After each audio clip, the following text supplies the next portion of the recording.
So I find this book kind of very interesting because the thing is this, it's full of anecdotes and stories of the past, showing that the authors have done their job, and some stories are bad, like Planinc seems when he was young, one night he was drunk, and he tries to go in the room of this young woman player, I don't know, to make love with her, but obviously she didn't give him any kind of reason to think that she was interested in him. So it's a kind of raping or sexual harassment, so not really good. For example, one of the games I want to show you is about this Gregorian, a grandmaster, really good, but this guy killed himself at 42, throwing himself from a bridge in Yerevan. So clearly there is a lot of tragedies in this book that show how the chess world was and is also today. Okay, so I hope you will enjoy the book and be interested in all that it has to say. Okay, so one of the games I show you today is Planinc Ostocic, 20th Yugoslavia Championship in Novi Sad in 1965. For those who don't know Ostocic, he was a Yugoslavian champion in 1968, so 3 years after this game, and he made it again in 1971. So clearly a very, very strong player. Planinc is white, okay? e4, c5, knight f3, knight c6, d4, c takes d4, knight takes d4, and knight f6,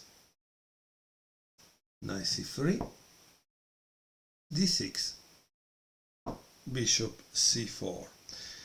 This is an attack named after Russian theorist Benjamin Sozin.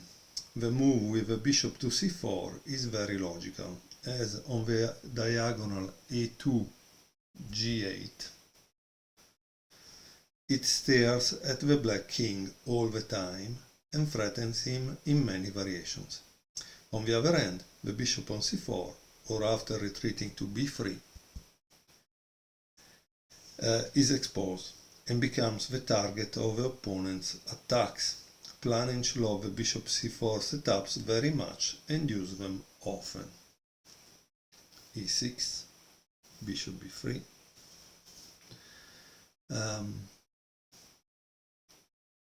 So let's see how it continues. He says the Serbian grandmaster Drasko Velimirovic, Planinc, a long-time rival and himself a warrior, who impressed the chess world with a similar offensive approach as Planinc, found an even better and more attractive option a few years later, a plan involving 7 bishop e3. So instead of bishop b3, he played this with queen e2 and castle on queen side. Okay. Obviously, in 1965, Planinc didn't know that plan. So that's why he played bishop e3. Bishop e7, bishop e3, castle, castle, and bishop d7. Black has chosen a rare but interesting variation with which he does not want to spend a move on a7, a6. He is not afraid of an attack on the d6 pawn by a knight on b5,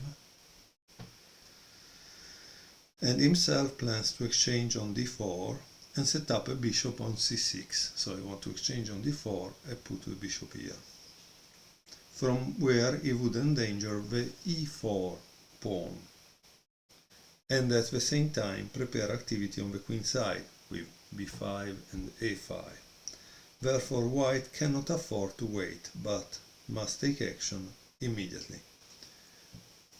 f4, knight takes d4, bishop takes d4, bishop c6. Okay, so like the author wrote, now the moves are what happens actually in the game. Queen e2, b5, yeah.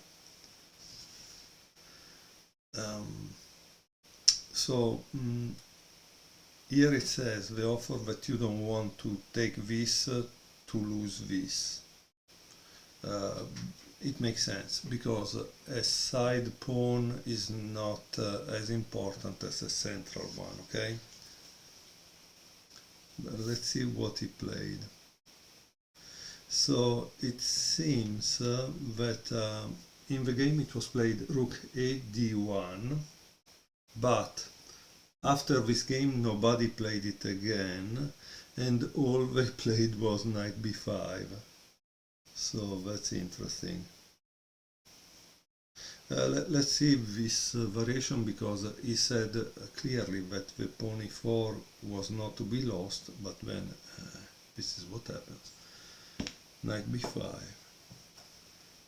And here I didn't think, I thought he would play knight e4, but he doesn't, because if you play knight e4, white plays knight takes a7. Okay, so he continues with bishop b5, queen takes b5, knight takes e4, rook f3, oh,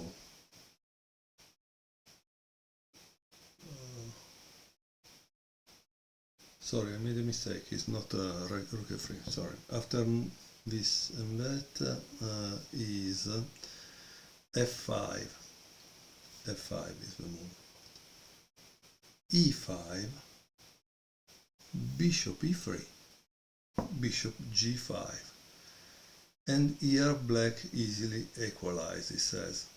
For example, he could follow with bishop g5, queen takes g5, queen d3, notice he attacks this and this, knight f6, queen d6, queen e3 check, king h1, knight e4. Now there is rook f3, sorry, that was the move I saw. Knight f2 check, king g1, knight h3, king h1, knight f2, and here there is a perpetual, okay? So it seems is not white is not able to win if he doesn't give up a rook. Interesting. Okay, let's return to the position from the beginning. Yeah. Okay, we were in this position where black just played b5. That is a strange move in a sense, because there are no real targets on the queen side. So what does that move mean at a certain point? It's not even a minority attack, because we don't have a pawn on c3 that you want to actually attack. So, boo. It's interesting. It's kind of... because if the king was there, it makes sense. But like this, boo. Rook a d1, b4, oh, e5, that's interesting,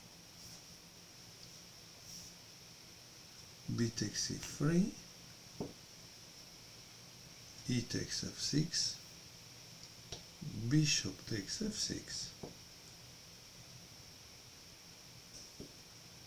bishop take f6, queen take f6.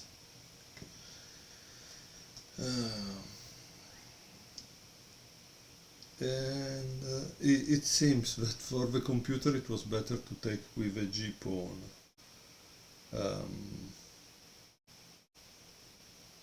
Yeah, so it doesn't make much sense because nobody would actually open the file to have the king under attack. But maybe, yeah, there is a better thing. But let's see, rook takes d6.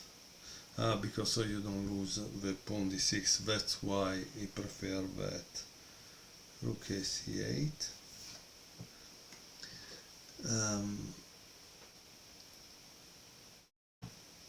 So it seems this position from the then 10-year-old game between Rashid Netsmedinov and Efim Geller. Oh. So this was already played. That's interesting. That's interesting. Yeah.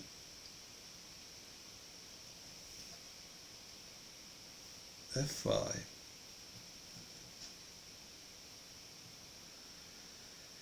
So in that game, Netsmedinov played this. So notice we are at move 18.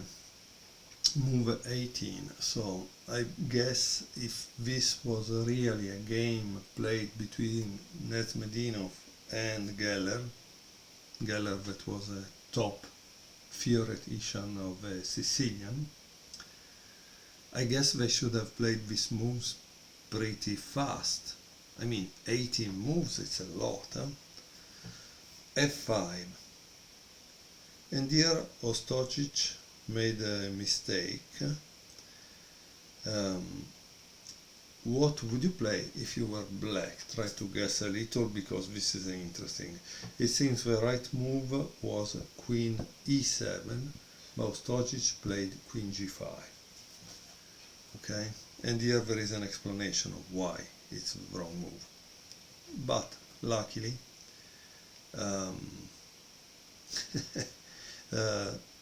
it seems Planinc also gave back the possible mistake with h4. Okay, and I mean it's funny because practically they got out of theory at move 18. Move 18 for black, a mistake. Move 19 for white, dubious move. Move 19 for black, another mistake. So I don't know, and these were grandmasters. Okay, they were grandmasters. The right move still is this Queen e7, but obviously the author doesn't tell us, but probably it's the computer that found it, because it's always the computer that finds the right move. Huh? But now look what happens. Okay, now pause the video because this is very important, and find the move for white, because finally white finds the right move. I mean, it cannot continue to make mistakes forever. So the right move is this. Boom! Rook takes c6. Rook takes c6. F takes e6. And all of a sudden black is left with no defense. Wow. Queen h4. e7, Queen d4, Queen f2, Queen takes f2, Rook takes f2, C takes f2, sorry, C takes b2, and Bishop f7. Boom. And this is the end of the game. Amazing game. Wow. This is a check, huh? And so you have to answer the check. If you go here, this become a queen, checkmate. If you take, this become a queen, checkmate to the next. So, amazing. Beautiful game. And now I would like to show you game 7, that is this Gregorian Planinc, and this Gregorian, Armenian Karen Gregorian, 1947-1989, a strong master, unfortunately killed himself at 42 years old by jumping from the highest bridge in Yerevan. Terrible, terrible story.